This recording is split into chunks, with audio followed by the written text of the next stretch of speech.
শ্বশুরবাড়িতে কখনোই আগে আসা হয় না, আর এটারও কারণ আছে কেন আজকের ভিডিওতে তোমাদের টুকটুক করে শেয়ার করব। আজকে বাড়ির দিকে যাব, তার জন্য সকালবেলা উঠেই আগে এই যে রান্না বসিয়ে দিয়েছি। একবারে খিচুড়ি করতেছি।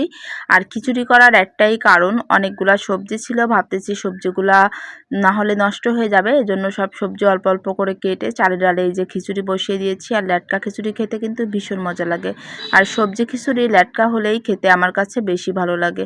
এই যে এমন করে আমি রান্নাটা করেছি, এখন তাড়াহুড়ো করে খেয়ে নিচ্ছি। খাওয়া দাওয়ার পর এদিকে যেহেতু বাড়ির দিকে যাব, সব কিছু একটু পরিপাটি করে রেখে গেলে মনটা ভালো লাগে।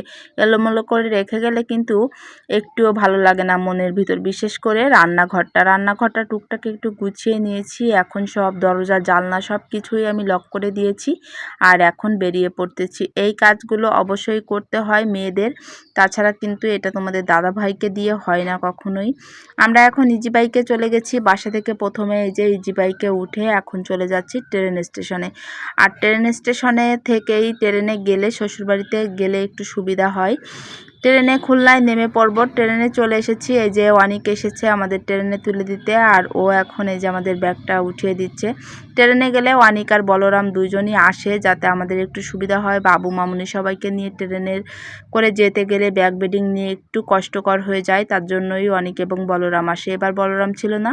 ইতিমধ্যে আমাদের ট্রেন চলে এসেছে এবং আমরা সবাই ট্রেনেও উঠে পড়েছি। আর কতটা ভিড় দেখতেই পাচ্ছ যে ট্রেনের ভিতর কতটা ভিড়।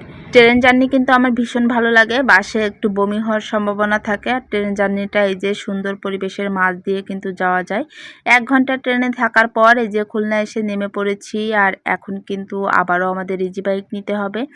তাই যে এখন ইজি বাইক ধরে চলে যাব নদী পার হতে, মানে জেলখানার ঘাট খুলনা রূপসা নদী পার হতে হবে। এখন হলো এই যে ফেরিতেও যাওয়া যায়, নৌকায়ও যাওয়া যায়, কিন্তু ফেরিতে তো লেট হয়, এটা তো আমরা সবাই জানি। এজন্য আমরা এই যে এখন নৌকায় উঠে পড়তেছি। আর নৌকা পার হতে আমার তো ভীষণ ভয় লাগে, মামুনিও ভালো করে পারে না, অনেকটাই বেশি কষ্ট হয়। আর আমারও সেম অবস্থা। এই নদী পারাপারের ঝামেলাটাই বেশি বিরক্ত লাগে, এবং আমার শ্বশুরবাড়ি যেতে হলে একবার না 2 বার নদী পার হতে হয়। তা আমরা নদী পার হয়ে এপার থেকে ওপারে চলে এসেছি। সবাই এক এক করে নামতেছে, আর তোমাদেরকে দেখাচ্ছিলাম। এই পাশে ফেরি দাঁড়িয়ে আছে, পরিবেশটা একটু ঘুরে ঘুরে দেখাচ্ছিলাম। আর রূপসা নদী কিন্তু অনেকটাই বড়। তা এই যে আমরা কিন্তু এখন নদী পার হয়ে আবারও ইজি বাইকে উঠে পড়েছি। আর ইজি বাইকে প্রায় ঘন্টাখানেকের রাস্তা আসার পর এই যে আবারও এখন খেয়া পার হতে হবে। আর এখানে একটা মাত্র ট্রলার, এখানে কোনো ফেরির ব্যবস্থা নাই, একেবারে অল্প একটু ছোট নদী 18 বাকি, এটাই পার হতে হবে।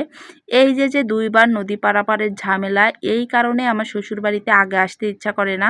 যেহেতু আমরা অনেক দিন পর পর বাড়িতে আসি, এই কারণে কিন্তু ব্যাগ বেডিংও একটু বেশি থাকে। আমরা আমার শ্বশুরবাড়ি বাপের বাড়ি সবই একই এলাকায়, এক জায়গায় আসলে অন্য জায়গায়ও যেতে হয় ননদের বাড়ি দিয়ে, মানে 3-4 জায়গায় বেড়ানোর পরে তারপর হলো আবার বাসায় যেতে হয়।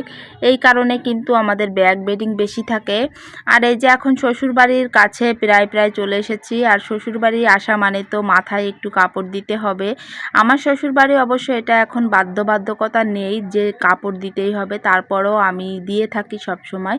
শ্বশুরবাড়ির রাস্তায় চলে এসেছি, দেখেছো তো কতবার হলো গাড়ি বদলাতে হয়। ব্যাগ বেডিং নিয়ে ছোট বাচ্চা কাচ্চা নিয়ে এতবার গাড়ি উঠা নামা অনেকটাই বেশি কষ্ট, এজন্যই বেশিরভাগ আগে বাপের বাড়িতে যাওয়া হয়, তারপর হলো শ্বশুরবাড়িতে আসি। ইতিমধ্যে শ্বশুরবাড়িতে চলে এসেছি। ভিডিওটা কেমন লেগেছে অবশ্যই জানিও কমেন্টে।